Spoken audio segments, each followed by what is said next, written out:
तो हेलो प्यारे बच्चों, आप सभी का स्वागत है एमएस कोचिंग एकेडमी मुंगवानी में।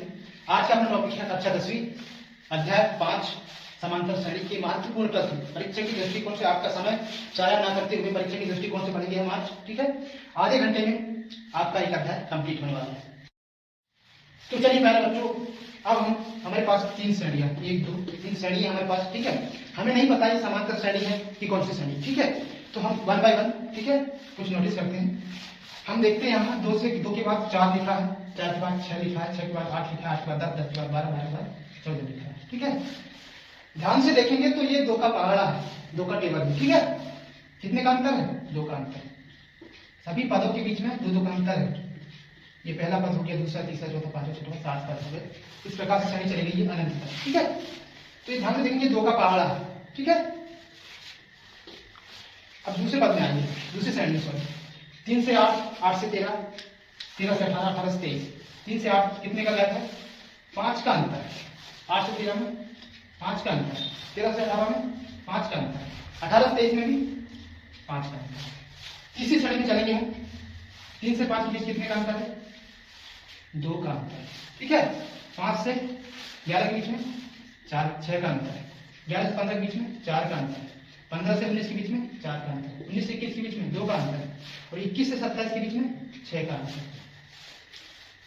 अब ध्यान दीजिए, यहां अंतर समान आ रहा, 2 का अंतर, 2 का अंतर, 2 का अंतर। ठीक है, यहां अंतर समान आ रहा, 5 5 का 5 का, मतलब प्रत्येक पद में 5 5 का अंतर। इस श्रेणी में देखेंगे 1 2 3 4 5, इसमें 5 पद है। ऊपर वाली श्रेणी अनंत तक गई, अनंत तक चली। ठीक है, ऊपर वाली श्रेणी अनंत तक गई, जब एक बार डॉट डॉट डॉट अनंत तक। ठीक है, तीसरी वाली श्रेणी। ठीक है, इसमें आप देखिए, तीसरी वाली श्रेणी देखेंगे हम 2 6 4 4 2, मतलब इसमें अंतर कैसा है? डिफरेंट है। कैसा है? डिफरेंट है, जो समांतर श्रेणी से बाहर है।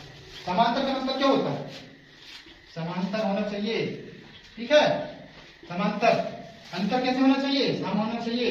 अंतर बराबर बराबर होना चाहिए, बराबर बराबर होना चाहिए अंतर। ठीक है, उसे हम समांतर श्रेणी कहेंगे। तो ये वाली श्रेणी समांतर श्रेणी होगी, ये वाली श्रेणी समांतर श्रेणी होगी, ये वाली श्रेणी समांतर श्रेणी नहीं होगी। ठीक है, क्लियर? तो चलिए प्यारे बच्चों, हमारे पास एक और श्रेणी आ गई है, 3 5 7 9 11 13 15। हमें पता है इनके बीच में कितने का अंतर है? 2 का अंतर, 2 2, 5 में से 3 गए तो 2, 7 में से 5 गए तो 2, 9 में से 7 गए तो 2 का अंतर है। ठीक है, ये जो सभी पदों में अंतर है ना, इसको बोलेंगे हम, ये पद हो गए, पहला पद, दूसरा पद, तीसरा पद, चौथा पद, ये 5वां पद, ये 6वां पद और ये 7वां पद।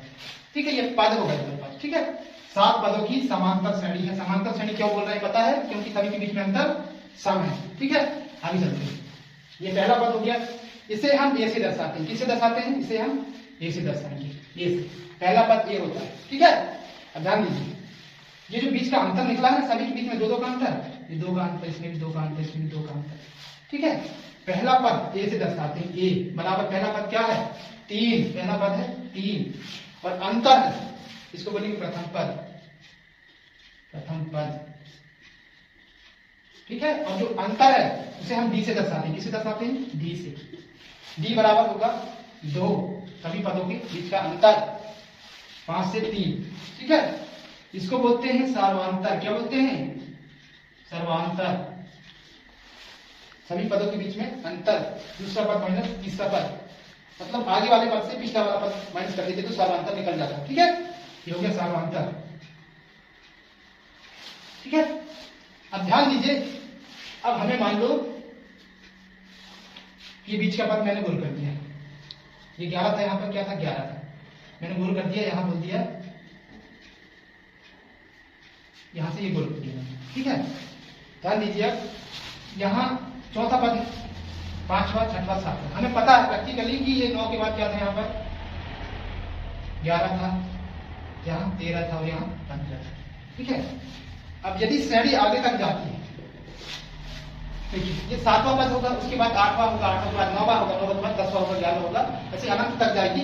अब हमसे पूछ लिया कि 8वां पद क्या होगा, तो हमें पता है अंतर कितना है? सर्वांतर 2 है, तो हम 15 में 2 जोड़ देंगे, कितना हो जाएगा? 17। ठीक है, तो ये 8वां पद क्या हो जाएगा आपका? 17। जोड़ना ही तो है। ये तो आप पांचवी वाला बच्चे कर सकते हैं, चौथी वाला बच्चे कर सकते हैं, ठीक है। ध्यान दीजिए 17 है, 8वां पद पूछा तो हमने आसानी से बता दिया। अब हमने पूछ लिया आपसे 77वां पद कौन सा है, बताओ मेरे बच्चों 77वां पद कौन सा है। तब क्या करोगे आप, पूरी किताब छापोगे क्या, 17 फिर 2 जोड़ोगे 19, फिर पद भी काउंट करोगे 1 2 3 4, तो इसमें लगभग आपका आधा 1 घंटा तो बर्बाद ही हो जाना है, ठीक है। कर सकते हैं ऐसा। इसके लिए एक सॉल्यूशन है हमारे पास, ठीक है। इसके लिए फॉर्मूला होता है, हमें 17वां पद निकालना है ना, ठीक है। इसके लिए फॉर्मूला होता है ए, पहला पद ए प्लस n-1 इंटू डी, ठीक है। ये पद की संख्या है, हमें यदि 70वां पद निकालना, 77वां, तो ये 77वां पद है, पद की संख्या है ये n, ठीक है। ये क्या है, डी सर्वांतर, हमें पता सर्वांतर डी है इसका, पहला पद ही पता 3 है, हमें ये भी पता है और ये भी पता है, और हमें ये भी पता है n 77वां निकालना है, ये भी पता है। जब सब कुछ पता ही है तो मान रख के निकाल लेंगे। ये होता है, इसको क्या बोलते हैं, n-वां पद, n-वां पद ए n बराबर a plus n-1 into D, जहां a बराबर पहला पद, d बराबर सर्वांतर, ठीक है, और n बराबर पद की संख्या कौन सी होगी, कौन से नंबर का पद निकालना हमको, ठीक है, ठीक है। तो हम चलिए निकालते हैं कौन से नंबर, ठीक है। कुछ नहीं करना है, मान रखना है बस। ए पहला पद क्या है, 3 धन n-1 इंटू डी, n क्या है 77 -1 इंटू डी बराबर 3 धन 77 में से 1 गया 76, पूरी डी का मान क्या है 2, 76 दूनी 7 में 140 132, 3 धन 76 दूनी 140 152, कितना होगा 152, 152 में 3 कितना हो गया 155, अर्थात इसका 77वां पद कौन सा होगा 155, ठीक है। ये हमने आसानी से निकाल लिए, हम काउंट करते तो हमको आधा घंटा भी लग जाता है अप्रोक्स, ठीक है। तो ठीक है मेरे बच्चों, एक और कॉन्सेप्ट हम अब देखते हैं, ठीक है। पहला पद क्या है यहाँ ए 3 है, क्या है 3, दूसरा पद क्या है 3 प्लस 2, ध्यान दो 3 प्लस 2 क्या है 5, ठीक है। एक और चीज, तीसरा पद में चलते हैं। तीसरा पद क्या है 3 प्लस 2 इंटू 2, 2 दूनी 4 3 7, ठीक है। चौथा पद 3 प्लस, देखो यहाँ 2 लिखे हमने ना, यहाँ 1 था 1 इंटू 2, यहाँ 2 इंटू 2, अब क्या लिखेंगे यहाँ 2 के बाद 3 इंटू 2, तो दिया 6 और 3 9। अब यहाँ देखो 3 पहला पद प्लस 3 के बाद क्या आएगा 4 इंटू 2, 4 दूनी 8 और 3 11, अगला पद 4 के बाद क्या आ गया 5, 3 प्लस 5 इंटू 2, 5 दूनी 10 और 3 13, कुछ आया समझ में, लॉजिक ये है इसमें कॉन्सेप्ट। 3 पहला पद, दूसरा पद, पहला पद क्या है 3 मतलब ए, दूसरा पद क्या है 3 मतलब ए प्लस ये क्या है डी है, ये सर्वांतर क्या निकला था डी बराबर 2 निकला था, ये बराबर 3 था। तीसरा पद ध्यान दो ए प्लस 2 इंटू 2 डी, ए प्लस 2 डी। चौथा पद ए प्लस 3 इंटू डी, पांचवा पद ए प्लस 4 इंटू डी, ठीक है। अब ध्यान दो ये है समांतर श्रेणी का व्यापक रूप। ऑब्जेक्टिव में बहुत इंपॉर्टेंट है, 2024 में आ गया, समझ लो 2024 में 101% आ गया। ये है व्यापक रूप, क्या है ये व्यापक रूप, व्यापक रूप समांतर श्रेणी का व्यापक रूप, समांतर श्रेणी का व्यापक रूप। लिखिए एक बात, एक पद में उत्तर आ सकता है एक लाइन में, ठीक है, लिख लीजिए ये व्यापक रूप, ये ए प्लस डी, ए प्लस 2 डी। एक और मजेदार बात बता रहे हैं, ठीक है।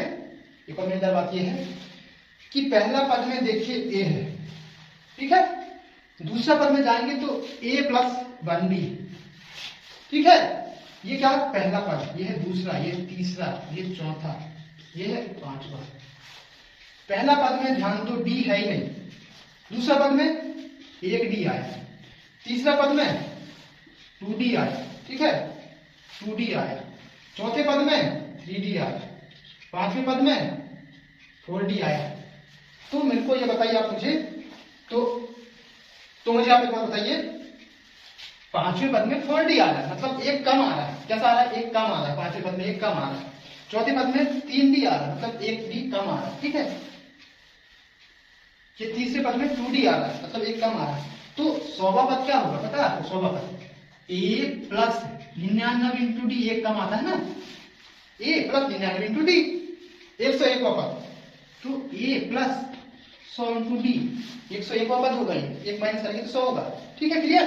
अब कितने पद पूछे? मैं पूछ लिया आपसे 25,000वां पद, तो क्या होगा? 24,999 डी, ये 25,000वां पद होगा, ठीक है।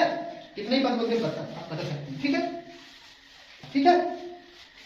तो चलिए सवाल हल करते हैं। हमारे पास एपी, एपी मतलब होता है समांतर श्रेणी को बोलते हैं अरिथमेटिक प्रोग्रेशन,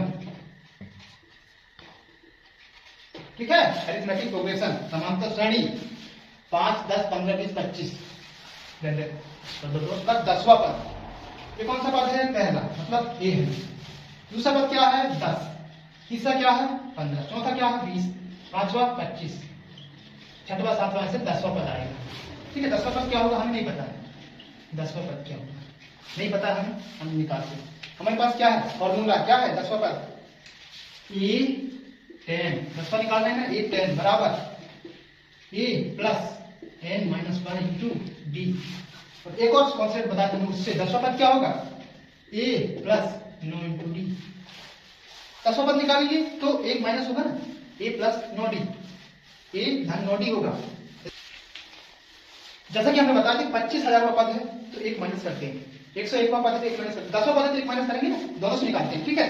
ध्यान दो, a10 हमें ये निकालना है, हमें नहीं पता है, ठीक है। हमको a पता है, ये क्या है? 5। ये क्या है? 5। और सर्वांतर, ध्यान दो, सर्वांतर क्या होता है? दूसरा पद में से पहला पद घटाते हैं, 10 माइनस 5 बराबर 5 हो गया अपना सर्वांतर। ये क्या है? 5 प्लस n क्या है? 10वां पद निकाल रहे हैं, 10 माइनस 1 इंटू डी बराबर 5। 10 में से 1 नहीं घटा सकते क्या? पहली वाला छोड़ाना पड़ेगा, 9 गुणित डी का मान क्या है? सर्वांतर 5। 5 धन, केवल याद है हमने बोला था ना, स्वतः वृत्ति याद है, केवल याद सर्वांतर बन गया तो अपना 45। 45 से 5 50, क्या हो गया है? n वां 10वां पद, 10वां पद हो गया 50। क्या हो गया? 50 हो गया प्यारे बच्चों, ठीक है। बताइए मुझे कठिन है कि सरल? तो आपको यदि कठिन लग रही है ना तो एक सॉल्यूशन है, अगरबत्ती लेके बैठ जाओ, नारियल लेके बैठ जाओ, इसके अलावा कोई इलाज नहीं है, ठीक है। इस प्रकार का सवाल, 2 सवाल आपके आगे समझ लो, 10वां पद बोल दिया, 77वां पद बोल दिया, या फॉर्मूला पूछ लिया। अब ध्यान दो, इससे देखो शॉर्ट ट्रिक, तीन पहला पद 5 प्लस 9 इंटू डी 5, 9 का 45 से 5 50, 3 स्टेप में सवाल खत्म, ठीक है। आगे चलते हैं, 2 नंबर में ये सवाल पूछ सकता है, ठीक है। तो ठीक है प्यारे बच्चों, सवाल आपके सामने। एपी में तीसरा पद 4 है, 9वें पद का मान 8 है, तब कौन सा पद शून्य होगा? कौन सा पद शून्य होगा हमें नहीं पता है, ठीक है। हम निकालने वाले हैं कौन सा पद शून्य होगा। हमने मान लिया, मान लो, मान लिया, क्या मान लिया हमने? मान लिया हमने n वां पद शून्य होगा, n वां पद क्या होगा? शून्य होगा, ठीक है। शर्त अनुसार, क्या प्यारे बच्चों? शर्त के अनुसार, प्रश्न के अनुसार, प्रश्न के अनुसार क्या है? प्रश्न अनुसार हम कुछ नहीं कर रहे हैं, जैसा प्रश्न ने बोला हम वही कर रहे हैं, हम अपने मन से नहीं कर रहे हैं, ठीक है। तीसरा पद, ध्यान दो, तीसरा पद 4 है, हमें पता है तीसरा पद, हमने बताया था यदि 9वां पद से 1 माइनस करके लिखते हैं, 1 प्लस 8d। तीसरा पद है, हम तीसरे पद को क्या लिखेंगे पता है? तीसरा पद तीसरा पद क्या लिखेंगे पता है? a प्लस 2d, एक माइनस करके क्या है तीसरा पद? 4 है। समीकरण एक। दूसरी शर्त में चलो, क्या बोला दूसरी शर्त में? 9वें पद का मान ऋण 8 है। ठीक है, जो सवाल बोला हम वही करेंगे। 9वें पद का मान क्या है? ऋण 8 है। 9वें पद का मान, 9वां पद, ठीक है, 9वें पद से क्या होगा? 9वां पद क्या होगा पता है? एक पद माइनस हो जाता है, जैसे ये किए हमने। ये होगा a धन 9वां पद है तो 8d बराबर क्या है? ऋण 8 है। ऋण 8, ये हो गया समीकरण 2। अब हम पीछे चलेंगे क्लास बैक में, अध्याय 2 विलोपन प्रतिस्थापन। पहले दूसरी में करते थे ना, ऐसा वाला माइनस करते थे पहले दूसरी में, चिन्ह बदल दो, दूसरे समीकरण का नहीं करना तो धन का ऋण हो जाएगा। विलोपन में क्या करते हैं? धन का ऋण हो जाएगा, ये ऋण का धन हो गया। ध्यान दो, ए से कट गया, 2d में 8d माइनस होगा तो ये हो जाएगा ऋण 8 में से 2 गया 6d बराबर 8 और 4 12, क्या हो गया? 12। ठीक है, ध्यान देना। d बराबर क्या होगा? 6 एकम 6 6 दूनी 12 माइनस टी, d बराबर हो जाएगा, चिन्ह बदल देंगे, ऋण 2। d बराबर हो गया ऋण 2।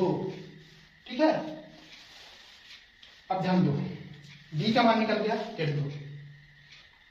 इससे हम समीकरण 1 में d का मान रख देंगे।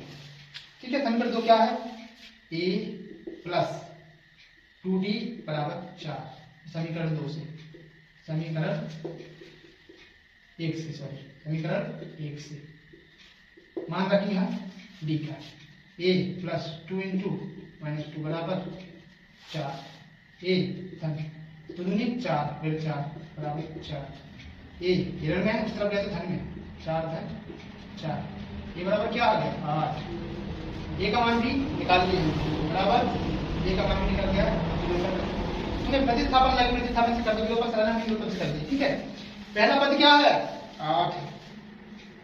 श्रेणी बनाने लगे हम, श्रेणी क्रिएट करने लगे। ठीक है, ध्यान दो, जब पूछा है एनवा, हमने मान लिया एनवा पद शून्य होगा, तब एनवा पद का फॉर्मूला लगाओ, an बराबर क्या है?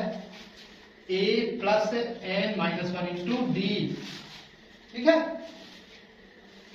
शून्य होगा बोला है, मगर शून्य होगा तो इसकी वैल्यू क्या होगी? शून्य बराबर a क्या है? 8 धन n हमें निकालना है माइनस 1, d क्या है? ऋण 2। ठीक है, बराबर 8, ऋण का गुणा करेंगे यहाँ पर, ये हो जाएगा ऋण 2n माइनस प्लस का माइनस माइनस प्लस होगा, 2 एकम 2, 8 2 हो जाएगा 10 ऋण 2n। ठीक है, ध्यान देना, 10 इधर गया तो माइनस 10 हो गया बराबर ऋण 2n, माइनस से माइनस गया, 2 एकम 2 पंचे 10, 5 बराबर n बराबर आ गया 5। पांचवा पद क्या होगा? शून्य होगा। क्या होगा? शून्य होगा। कौन सा पद होगा? पांचवा पद। तो चलिए अब हम श्रेणी बनाते हैं। ठीक है, पहला पद 8 निकला है, सर्वांतर निकला है ऋण 2, तो श्रेणी क्रिएट करते हैं। पहला पद 8 है। ठीक है, ध्यान दो, पहला पद देखिए हमने 8, अब इसमें प्लस करते हैं क्या? सर्वांतर d, माइनस 2 करेंगे तो 6, फिर माइनस 2 करेंगे तो 4, फिर माइनस 2 करेंगे तो 2, फिर 2 माइनस करेंगे तो 0, फिर माइनस करेंगे तो 2 तो माइनस 2, फिर माइनस 4, माइनस 6, माइनस 8। ध्यान दो इधर, ये हो गया पहला पद। पहला हो गया, पहला, दूसरा, तीसरा, चौथा, पांचवा। पांचवा पद शून्य है, पांचवा पद निकाले हमने शून्य। ठीक है, छठवा ऋण 2, सातवां ऋण 4, आठवां और नौवां पद ऋण 8। देखो नौवां पद ऋण 8, ये देखो साथ में नौवां पद ऋण 8 है। और क्या बोला? तीसरा पद 4, पहला दूसरा तीसरा पद क्या है? 4। हमने आंसर 4 भी कर दिया। ठीक है, तो ये रहा सवाल 4 बच्चों आपकी स्क्रीन के सामने। ठीक है, अब आप डिसाइड कर लेना कितने का सवाल। ठीक है, सवाल है 10 एवं 250 के बीच 4 के कितने गुणज होंगे? पहाड़ा आता है आपसे करना। ठीक है, ध्यान दो इधर, मैं आपसे जनरली एक सवाल करता हूं कि 0 से 10 के बीच में 2 के कितने गुणज होंगे? तो ध्यान दो, 2 एकम 2, 2 दूनी 4, 2 तिया 6, 2 चौको सॉरी 2 तिया 2 एकम 2, 2 दूनी 4, 2 तिया 6, 2 चौको 8, 2 पंचे 10। ये मैंने लिख दिया टेबल। अब 2 और 10 के बीच में 2 के कितने गुणज होंगे? तो 2 और 10 के बीच में बोला है ना, कितने गुणज होंगे पता है? 1 2 3। ठीक है, क्लियर आ रहा समझ में? इसी प्रकार बोला है 10 और 250 के बीच 4 की गुणज। 4 किया 12, 10 के बाद 12 आएगा 4 का गुणज, 12 के बाद 16, 16 के बाद 20, 20 के बाद 24, 24 के बाद 28 के बाद 250 के पहले क्या आएगा पता है? 248 आएगा 4 का गुणज, उसके बाद 250 एक साथ आएगा। इसके बीच में निकालना, इसके बीच में निकालना 10 और 250 के बीच में। तो ध्यान दो, इसमें क्या पूछा पता है? ये हो गया 12, 16, 20, 24, 28। 10 को काउंट नहीं करना है। यदि 10 को काउंट कर लिए बहुत बड़ी गलती कर दोगे आप सवाल में। 10 काउंट नहीं होगा और 250 को काउंट नहीं करना है। क्यों नहीं करना है? यदि ध्यान देंगे हम 12, 16, 20, 24, 28 और 248 सभी पदों के बीच में कितने का अंतर है? सभी पदों के बीच में 4 का अंतर है। कितने का अंतर है? 4 का अंतर है। कितने का अंतर है? 4 का अंतर है। अर्थात क्या है? समांतर श्रेणी है। क्या है? समांतर श्रेणी। ठीक है, तो समांतर श्रेणी हमसे क्या पूछा? यदि हमसे पूछता 10 और 20 के बीच में, 10 और 20 के बीच में कितने पद हैं? तो 1 2 3। कितने हैं? 3 है। अब 10 से और 250 के बीच में पूछ ले तो 1 2 3 4 5 ऐसे करते जाएंगे, हम पूरी कॉपी भर जाएगी। ठीक है, तो हमें क्या पूछा है? पदों की संख्या। 1 2 3 4 कितने पद हैं? क्या पूछा है? समांतर श्रेणी में कितने पद हैं? कितने पद हैं हमसे ये पूछा गया। ठीक है, सवाल करते हैं। मान लिए कितने पद है? कितने पद है? n पद। हमने क्या मान लिए? n पद। तब ध्यान दो, यहां ध्यान दो, nवा पद। nवा पद का फॉर्मूला लगाएंगे। क्या लगाएंगे? nवा पद बराबर क्या होता है? a plus n।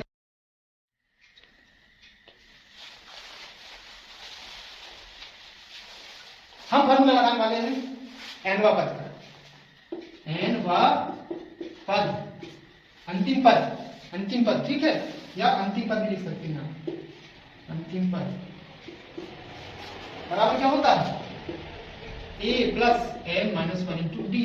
यदि हमें पता चल गया ये कौन से नंबर का पद है तो पदों की संख्या उतनी ही कहलाएगी। ठीक है, ध्यान दो। अब इसमें पहला पद क्या है? 12। 10 नहीं होगा, 10 नहीं होगा। कान खोल के सुन लो, 10 नहीं होगा। ठीक है, 10 और 12 के बीच कितने का अंतर? 2 का अंतर। 10 समांतर श्रेणी में नहीं आएगा। ठीक है, आगे चलते। डी कितना है? सर्वांतर कितना है? 4। पहला पद क्या है? 12। क्लियर, आगे चलते हैं। पहला पद क्या है? 12 धन n तो हमें निकालना है कौन से नंबर का पद है? -1 इंटू डी क्या है? 4 बराबर n वा पद क्या है? अंतिम पद हमारे पास 248 है। क्या है? 248। ठीक है, अब ध्यान दो इधर। 12 4 का गुणा n में होगा, फिर -1 में होगा, प्लस हो जाएगा 4n और माइनस में हुआ तो माइनस का 4। 12 में से -4 हुआ, ये बन गया 8 धन 4n बराबर 248। 248। ठीक है, अब जब 8 इधर माइनस होगा तब क्या होगा? 248 माइनस 8 बराबर 4n। 248 से 8 गया तो 240 बराबर n। 4n सॉरी ना, 4n बराबर 248। तो ध्यान दो, 4n बराबर 248, 240। 4 एकम 4 जब यहाँ गुणा में तब जाएगा तो भाग में जाएगा। n बराबर 240 बटे 4। 4 6 24, 4 6 शून्य, n बराबर 60। ये कौन से नंबर का पद है? ये 60वां नंबर का पद है। कौन सा पद है? 60वां नंबर का पद। 60वां नंबर का पद है, ये पहले नंबर का पद है। 1 2 3 4 5 ऐसे करके 60वां नंबर। मतलब कितने पद हैं? 60 पद है। कितने गुणज होंगे? मतलब 1 2 3 4 60 गुणज होंगे। कितने गुणज होंगे? 60। सवाल खत्म। खत्म।